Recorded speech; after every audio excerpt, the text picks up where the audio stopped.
할렐루야. 아멘. 오늘도 우리 히즈라이프 처치는 하나님께 최고의 예배를 드리길 소망합니다. 자, 요즘 우리 히즈라이프 처치는요, 전도서의 말씀을 가지고 은혜를 나누고 있습니다.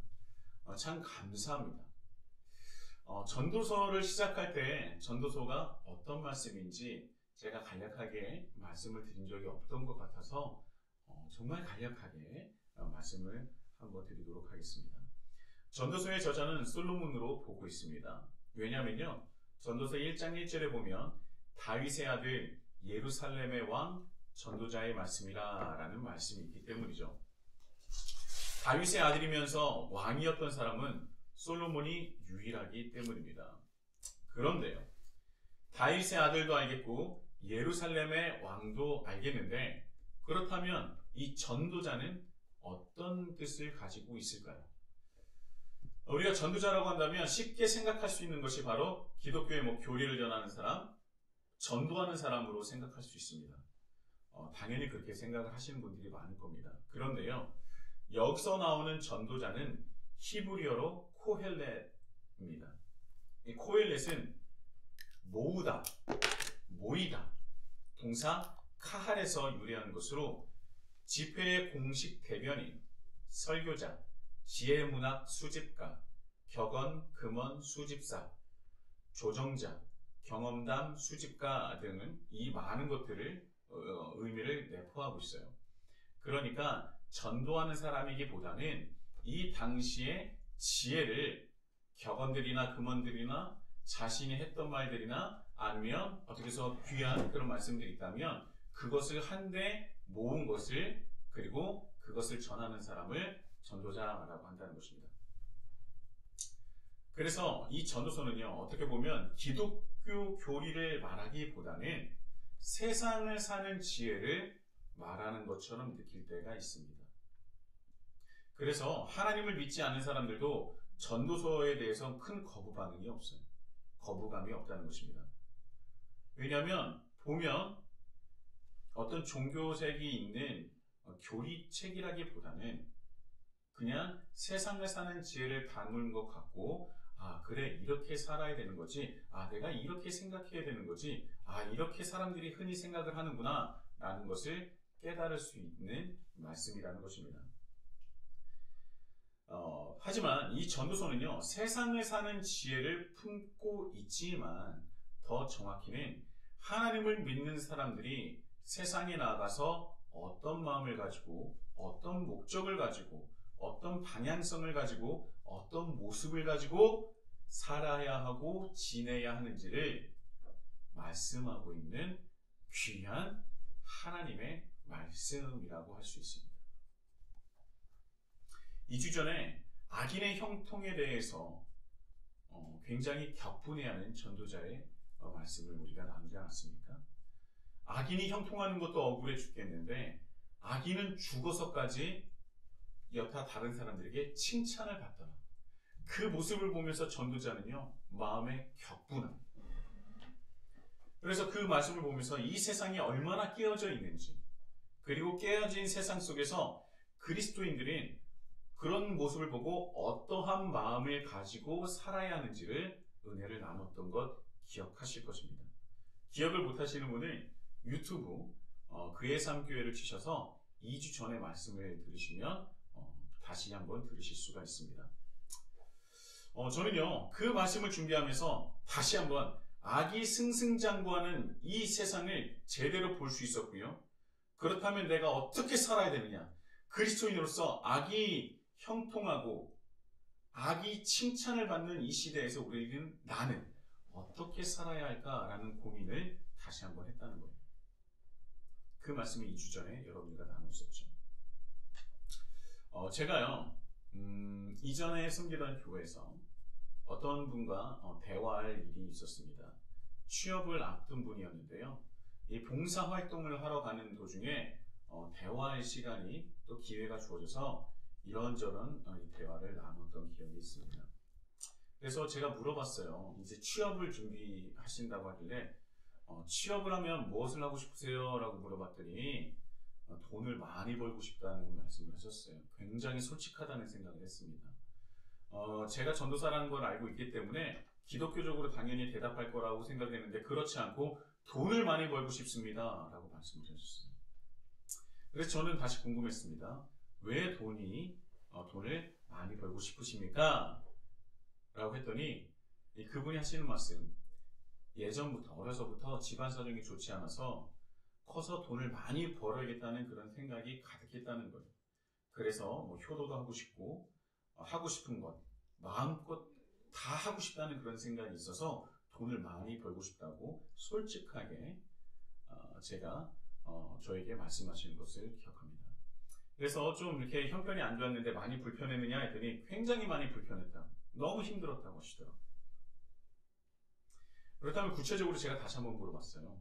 그러면 돈을 벌면 가장 하고 싶은 것이 무엇이냐? 그랬더니 좋은 차를 사고 싶대요.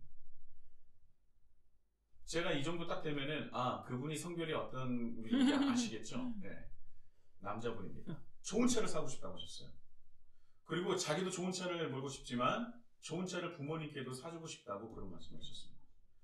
그래서 저는 이제 끝내지 않고 거기서 마치지 않고 그 다음에 뭐 하시겠습니까? 했더니 좋은 컴퓨터를 한번 사고 싶대요.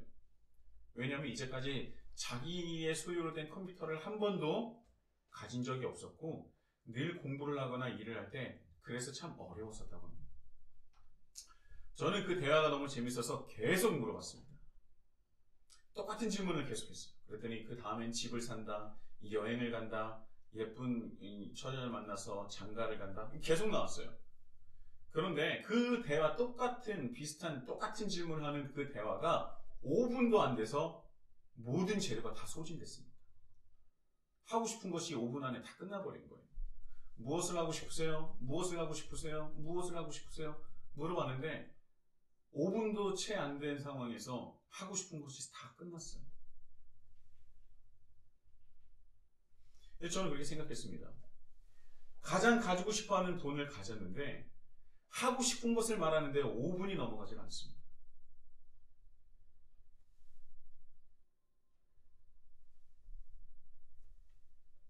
저는 솔직히 무슨 어떤 의도를 가지고 물어본 것은 아니에요. 그냥 그저 궁금해서 여쭤봤는데요.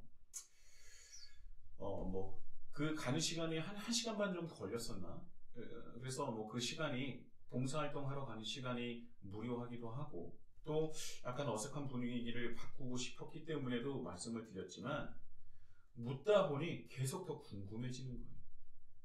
그런데 저는 궁금해서 5분도 안 됐네 라고 생각을 하고 있을 때 저에게 대답을 했었던 그분의 얼굴이 심각해졌습니다. 그리고 한동안 생각을 하다가 이런 말씀을 하시더라고요.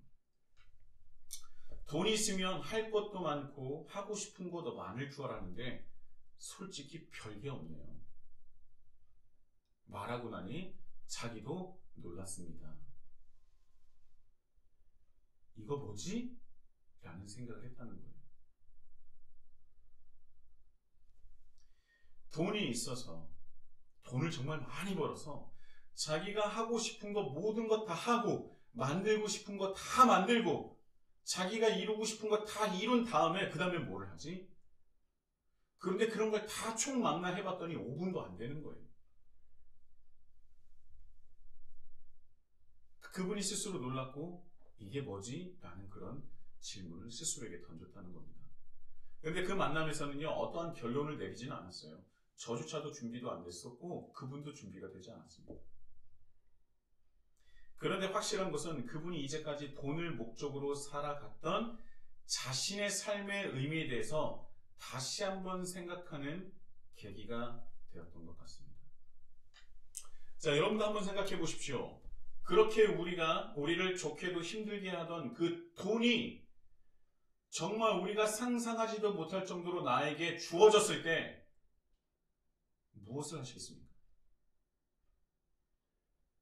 좋은 옷, 좋은 차, 좋은 집, 좋은 것, 좋은 곳, 막 떠올리는 거 다 했어요. 그 다음에 무엇을 하실 겁니까?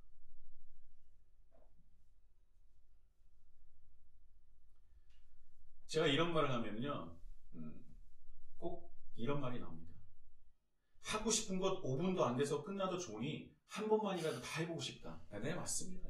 사람의 마음이 그렇죠. 다 해보십시오. 다 해보세요. 그런데요, 오늘 말씀, 오늘 코헬렛 전도자가 이미 그것을 경험해 보았답니다.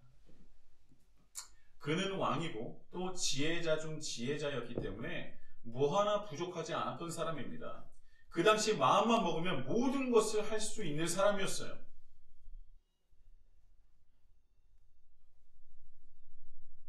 이 전도자는요, 모든 것을 가졌기 때문에 어떠한 진리를 찾고자 했었던 것 같아요. 무엇이 가장 옳은지, 우리가 무엇을 해야 가장 행복한지를 지속적으로 계속 찾고 또 찾고 찾았었던 사람인 것 같습니다. 오늘 말씀 이전에 전도서 1장 12절에서 18절까지의 말씀인데요. 이 말씀이 참 중요해요. 이 말씀을 들어야 이 다음 말씀이 이해가 가는 겁니다. 제가 전도서 1장 12절부터 18절까지 제가 다시 한번 봉독해 보도록 하겠습니다. 나 전도자는 예루살렘에서 이스라엘 왕이 되어 마음을 다하며 지혜를 써서 하늘 아래에서 행하는 모든 일을 연구하며 살핀즉 이는 괴로운 것이니 하나님이 인생들에게 주사 수고하게 하신 것이라. 내가 해 아래에서 행하는 모든 일을 보았노라. 보라, 모두 다 헛되어 바람을 잡으려는 것이로다. 구부러진 것도 곱게 할 수 없고 모자란 것도 셀 수 없도다.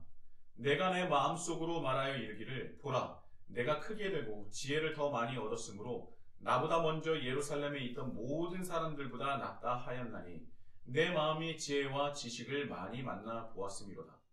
내가 다시 지혜를 알고자 하며 미친 것들과 미련한 것들을 알고자 하여 마음을 썼으나 이것도 바람 잡으려는 것인 줄을 깨달았도다. 지혜가 많으면 번뇌도 많으니 지식을 더하는 자는 근심을 더하느니라. 전도자는요, 하늘 아래 일어나는 온갖 일을 다 이해하고 알아내려고 심혈을 기울였던 것 같아요. 그리고 세상을 바라봤더니 사람들은 저마다 다 수고로운 일을 하고 있었다는 겁니다. 자기가 바라는 것들을 이루려고 온갖 고생이란 고생을 다 해가면서 그렇게 살아가고 있는데, 그렇게 살았는데도 불구하고요, 구부러진 것을 곧게 할 수도 없었고 가지려고 해도 가지 못한 것이 셀 수도 없이 많았다는 겁니다. 그래서 전도자가 선택을 해요. 첫 번째 무엇을 선택하냐면 바로 지혜를 선택을 한 겁니다. 지혜를 갖기로 선택을 한 거예요. 왜 세상은 이런 것인가? 왜 세상은 이런 것인가? 세상에서 벌어지는 온갖 일들을 보면 다 헛된 것들인데 사람들은 왜 그것에 얽매이며 살아가는 것일까? 지혜를 가지면 모든 것이 이해가 되고 풀 수 있었던 것 같습니다. 그런 마음이 들었던 거예요. 그런데요, 17절, 18절입니다. 나는 또 무엇이 슬기롭고 똑똑한 것인지 무엇이 얼빠지고 어리석인 것인지 구별하려고 심혈을 기울였다. 세 번역본입니다. 그러나 그처럼 알려고 하는 그것 또한 바람을 잡으려고 하는 것 같은 일임을 알게 되었다. 지혜가 많으니 번뇌도 많고 아는 것이 많으면 걱정도 많더라. 세상을요, 지혜로 풀어보려고 했으나 지혜를 탐구하면 탐구할수록 번뇌가 더 많아지고 걱정도 더 많아지더라는 거예요. 그래서 이런 말 있지 않습니까? 아는 것이 때로 독이 됩니다. 그래서 전도자는요, 지혜가 아니라 그토록 사람들이 바라고 바라는 그들이 바라고 원하는 그런 것들을 한번 다시 소유해 보기로 합니다. 그러니까 첫 번째는요, 지혜를 탐구하면 이 모든 것을 다 알 줄 알았어요. 그런데 그것 해봤자 번뇌만 더 쌓인다는 것을 알고 고민이 더 많아진다는 것을 알았습니다. 그래서 두 번째, 이 전도자가 선택한 것은 무엇이냐면, 자, 그렇다면 지혜로 해결이 안 되니까 이제는 사람들이 원하고 바라고 그토록 모든 것을 하고 싶은 것 내가 한번 다 해보자. 그러면 이 모든 것들이 풀리나 보자. 내 마음이 풀리나 보자. 라고 선택을 한 것입니다. 그 말씀이 바로 전도서 2장 1절에서 11절까지 말씀이에요. 사람들이 그토록 바라고 원하는 것을 가지면 그 모든 것을 가지고 또 내가 하고 싶은 것 다 하면 깨달음이 있을 것인가? 끝은 있는 것인가? 그것이 진리인가? 그것이 맞는 것인가? 그것을 알고자 했던 것이죠. 그래서 이 솔로몬이, 이 코엘렛이, 이 전도자가 시작했던 것이 무엇이냐면 2장 4절에 보면요, 궁전을 지었습니다. 가장 크고 좋은 집을 가진 것이죠. 여러분, 솔로몬 궁이 13년 동안 지었다고 성경에는 나와 있습니다. 13년 동안 심혈을 기울여서 정말 아름답고 정말 웅장한 집을 지었어요. 이제 좋은 집을 가졌습니다. 그런데 좋은 집을 가지고 끝납니까? 끝이 나지 않죠. 그 다음에 무엇을 지었다고 그래요? 포도원을 만들어 보았다고 합니다. 자, 왜 굳이 포도원일까요? 여러분, 이스라엘 지역은요, 물이 그 어떤 곳보다 중요한 곳이었어요. 너무나 중요한 곳이었습니다. 물이 석회이기도 하고 물이 워낙 부족했기 때문이죠. 그래서 생존의 목적을 위해서 수분을 확보할 수 있는 포도는 무척 귀했습니다. 그리고 또 잔치나 내가 대접을 할 때 포도주를 주로 사용했기 때문에 나의 생존과 그리고 내 배부를 수 있는 나의 부의 상징으로 포도와 포도원은 굉장히 중요했어요. 그래서 좋은 집과 포도원은 아마 이 당시 가진 사람의 기준점이 되었을 것입니다. 그래서 궁 다음에 포도원이 나왔었던 이유라는 것이죠. 그래서 우리 성경을 보면요, 포도원을 가지고 싶어하는 왕들이 나와요. 굉장히 포도원에 집착하는 그런 왕들이 있지 않습니까? 그게 부의 상징이고 자신의 힘의 상징이 되기도 했기 때문입니다.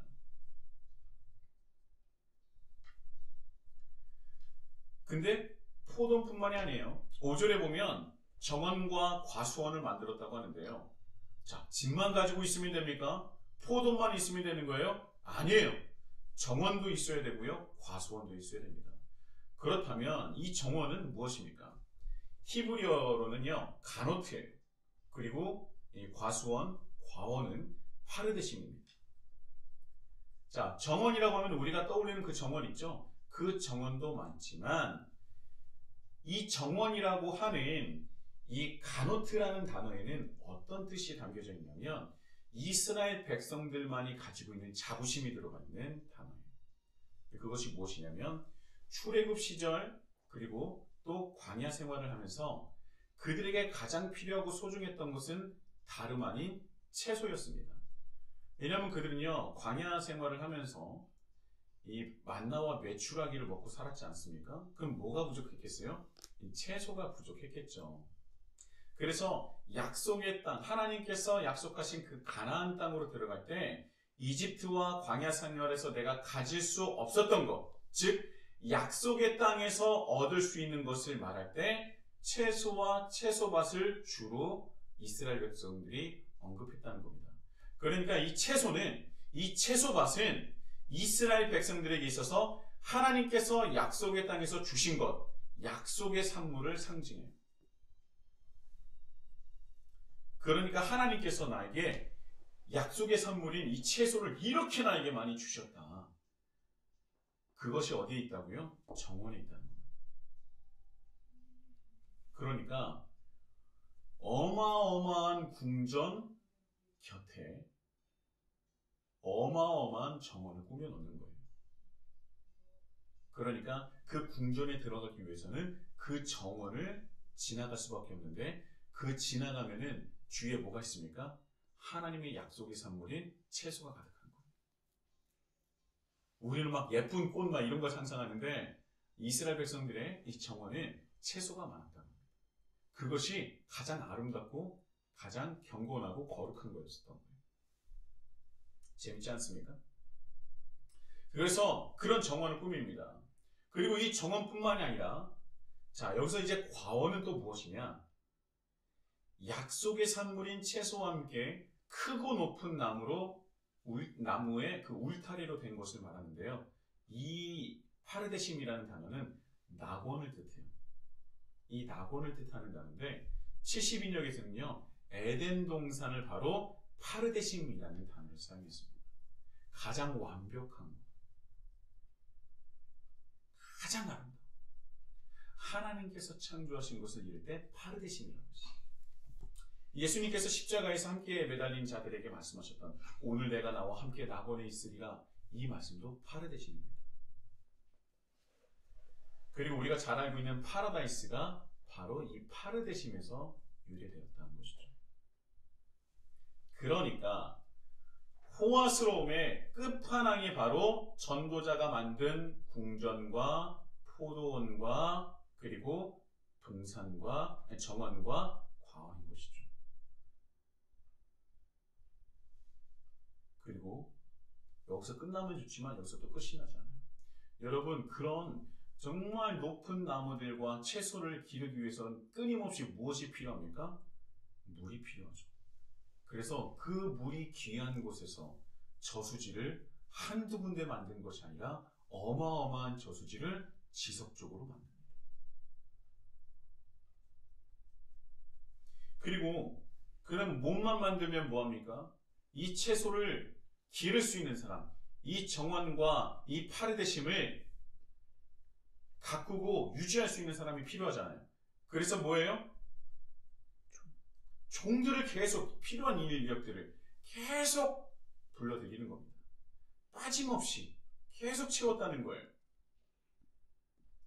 그런데 이 모든 것을 감당할 만한 재력이 있었는데 이 전도자가 가지고 있었던 재력이 어느 정도냐? 오늘 7절에 보면 나보다 먼저 예루살렘에 있던 모든 자들이라고 칭합니다. 여기서 말하는 예루살렘에 있던, 나보다 먼저 예루살렘에 있었던 모든 자들이라고 얘기한다면 성경학자들이 해석은 분분하지만 이 안에 자신의 아버지인 다윗도 포함이 됐다는 거예요. 그러니까 다윗도 이루지 못했었던 어마어마한 재력까지도 가진 것이 누구였다? 바로 나였다. 전도자였다라는 거예요.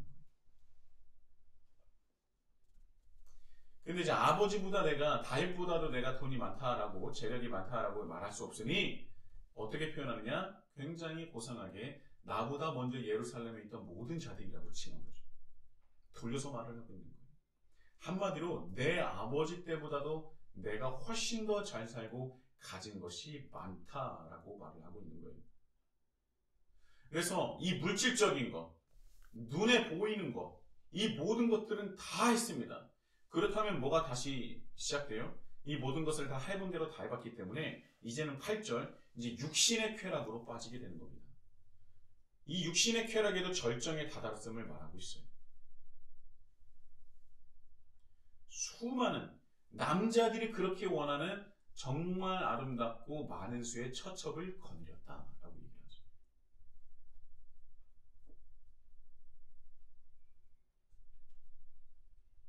그리고 이것이 어느 정도까지 계속 지속되었느냐? 10절에 보면 무엇이든지 내 눈이 원하는 것을 내가 금하지 아니하며 무엇이든지 내 마음이 즐거워하는 것을 내가 막지 아니하였으니. 그러니까 내 눈이 원하는 것을 다 가졌고 내 마음이 즐거워하는 것을 다 해봤다는 겁니다. 모든 것을 다 해봤어요. 내 눈이 원하는 것 다 가져봤고요. 내 마음이 원하는 것 다 해봤다는 겁니다.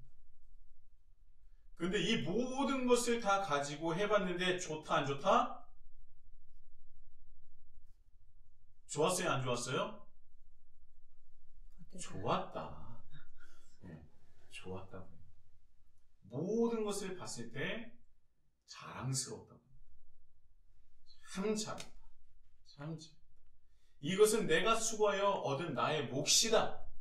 이 모든 것들을 보니까 13년 동안 지었던 궁전과 그 곁에 있는 포도원과 정원과 우리 파르데짐과 이 수많은 그런 저수지들과 그리고 그것을 그 안에서 일하는 수많은 그런 하인들과 그리고 저 뜰에서 놀고 있는 나의 아름다운 처첩들을 보니까 모든 것이 다 좋았고 자랑스러웠다.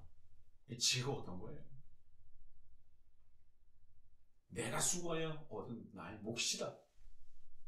그런데요, 반전이 일어납니다. 이 10절까지의 말씀에 급격하게 반전이 일어난다는 것입니다.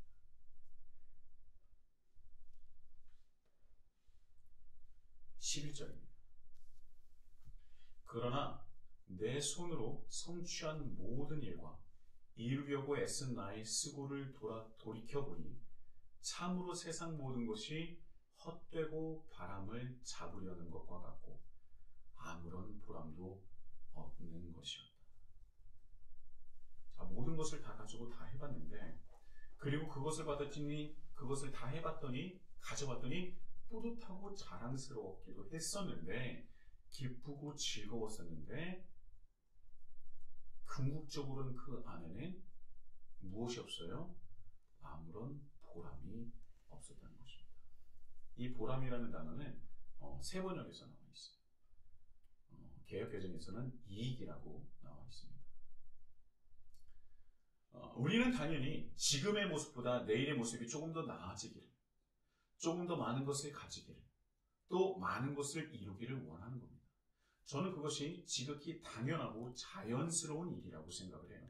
그런데요, 오늘의 말씀을 보면서 우리가 깨달아야 하는 것은 무엇이냐? 지극히 당연하고 자연스러운 것이지만 이것 자체가 우리 인생의 목표가 되면 헛되게 된다는 것입니다.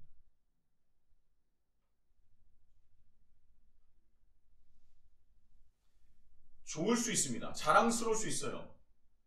한번 생각해 보십시오. 하나님께서는 내가 하고 싶은 것, 범죄가 아닌 산에서는 내가 하고 싶은 것을 하며 기뻐하는 나를 보실 때 하나님이 좋아하시겠습니까? 싫어하시겠습니까? 하나님이 내가 행복해하는 것을 좋아하시겠어요? 싫어하시겠어요? 제가 저희 예배를 드리기 직전에 우리 아이들과 똑같은 예배를 드리는데요. 제가 이걸 얘기했더니 아이들이 이렇게 얘기하더라고요. 하나님께서 싫어하실 것 같아요. 내가 좋아하는 것들. 그래서 그건 오해다. 그렇지 않다. 하나님은 우리가 기뻐하는 것, 내가 가진 것에서 기뻐하는 것, 그렇게 기뻐하고 행복해할 때 하나님은 그 누구보다도 더 기뻐하시고 행복해 하실 분이다. 당연한 겁니다. 하나님은 우리의 기쁨에 더 기뻐하시는 분이에요. 우리의 행복해함에 더 행복해 하시는 분이 하나님이십니다.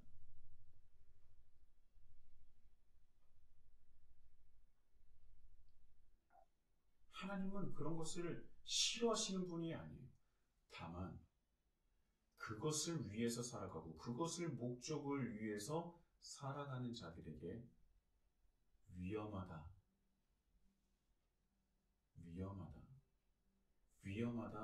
말씀을 하신 것이고, 전도자는 헛되다라고 말하는 것입니다. 이것을 하지 말라는 이야기가 아닙니다. 좋은 차, 좋은 집, 이런 거 하지 말라는 게 아니에요. 중요한 것은 그것을 목적으로 살지 말라는 것입니다. 왜냐? 그것은 헛되고 그 안에는 보람이 없기 때문입니다. 내가 하고 싶은 거 다 하고, 내가 만들고 싶은 거 다 만들고, 내가 다 이루고 싶은 거 다 이루면 좋을 수도 있고 자랑스러울 수 있습니다. 누군가에게는 부러움을 살 수 있겠죠. 그런데 그것이 인생의 목표가 된다면, 그러면 그것을 이루신 그 다음에는 무엇을 하시겠습니까?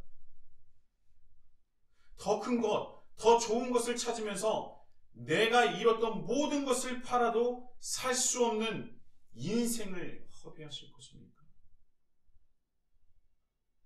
여러분, 우리가 더 좋은, 내가 하고 싶은 것들이면 계속 생겨날 수도 있어요. 나 이것도 하고 싶고 저것도 하고 싶고, 이걸 했더니 저게 보이고. 그러면 그것을 하고 난 뒤에 또 무엇을 할 거냐? 계속 그런 것만 찾다 보면 우리의 인생의 시간은 흘러 우리의 시간이 다 끝나게 될 거예요. 그런 모습이 헛되다라고 말하는 것이죠. 모든 것을 다 사고 모든 것을 다 이룬 다음에 여러분 무엇을 하시겠냐고요. 모든 것을 다 가지고 다 해보았던 전도자가 끝에 다다라서는 이것도 헛된 것이구나. 보람이 없었구나. 라는 것을 깨닫게 되었다는 것이죠. 하나님은 여러분에게 있어서 즐기지 않기를 원하고 하고 싶은 것을 하지 않기를 바라고 만들고 싶은 것, 가지고 싶은 것 가지지 않고 참으라는 말씀이 아니에요. 하나님 안에서 여러분이 충분히 하실 수 있는 것, 누리실 수 있는 것 다 누리시기 축복합니다. 주님 안에서 기뻐하세요. 하나님께서 창조하신 이 땅에서 범죄가 아닌 것은 다 내가 경험하고 싶은 것 경험해도 좋습니다. 단 그것이 우리 인생의 목적이 되어서는 안 된다는 것이죠. 그 헛된 것들을 우리의 인생의 목적으로 살아가는 사람이 많아져서 지금 이 세상이 이렇게 깨어지고 악하고 탐욕적이며 쾌락과 죄가 넘쳐나게 되는 것입니다.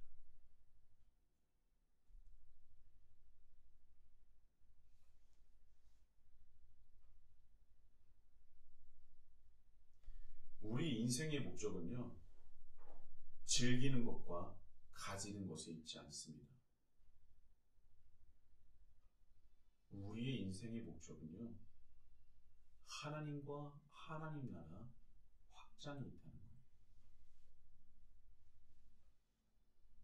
그래서 전도자는요, 이 모든 것들을 말하면서 결론을 무엇을 말하냐면 하나님을 경외하라 라고 말씀을 하고 있는 것입니다. 그것이 근본이라고, 그것이 근본 중에 근본이라고, 그것이 본질이라고 우리에게 말씀을 하고 있다는 것이죠. 여러분, 열심으로 수고하고 열심으로 다니셔서 많은 것들을 가지시고 누리십시오. 근데 우리가 잊지 말아야 될 것은 하나님께서 허락하신 그것들을 통하여 우리는 하나님과 하나님 나라를 확장해야 한다는 것입니다. 그래야 헛된 것에서 전도자가 말하는 보람에까지 갈 수가 있다는 거예요.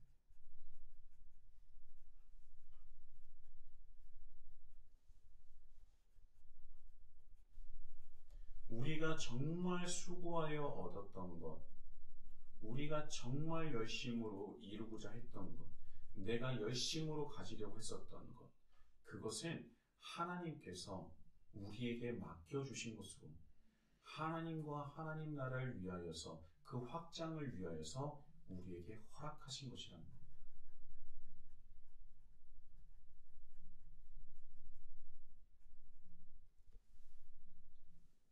여러분, 즐겁게 행복하게 사세요.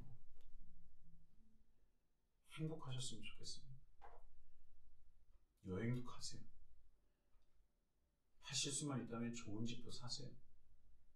앞으로 부동산도 많이 떨어진다는데 조금만 참으다 사십시오. 조금만 더 참으면 될 것 같습니다. 그러면 조금 낮아질 때 그때 사세요. 그러나 잊지 말아야 될 것은 그 집을 우리에게, 나에게 허락하신 이유는 하나님을 위하여서, 하나님께 영광을 돌리기 위하여서 주셨다는 것을 잊지 말아야 합니다. 사람이 경험하는 최고의 기쁨과 보람은요, 하나님과 함께할 때 그것이 가장 큰 기쁨이요, 가장 큰 행복이고 보람이라는 것입니다. 하나님과 동행할 때에 하나님의 일을 감당하고 이 깨어진 세상에 하나님의 사랑과 은혜를 드러낼 때 사람이 느낄 수 있는, 인간이 느낄 수 있는 최고의 기쁨의 그 충만함을 경험할 수 있다는 거예요. 그것은 절대 헛되지 않다는 거예요. 또 다른 것을 찾을 필요가 없습니다. 이 장난감에서 이 장난감으로 옮길 필요가 없어요. 왜냐하면 하나님과 함께하고 하나님과 하나님 나라를 확장하는 것이 우리의 존재의 이유이기 때문에 그것을 이루었을 때 우리는 또 다른 것을 찾을 수 없을 만큼의 최고의 기쁨의 충만을 누리게 되는 것입니다. 그래서 우리가 하나님과 동행하며 하나님의 뜻을 이 땅 가운데 이루어낼 때 우리의 입에서는 다 그거 아니야, 다 헛되더라가 아니라 참 복되더라라는 고백이 흘러나온다는 것이죠. 여러분, 사랑하는 히즐라이프 처치 공동체 여러분, 이 복된 인생을 살아가시기를 예수님의 이름으로 축복합니다. 아멘. 허무하고 헛된 것에 얽매이지 마시고 오히려 그것을 가지고 하나님께 영광을 돌리며 하나님과 하나님 나라의 그 확장에 힘쓰시고 힘을 다하시는 저와 여러분 되시길 예수님의 이름으로 축복합니다. 아멘.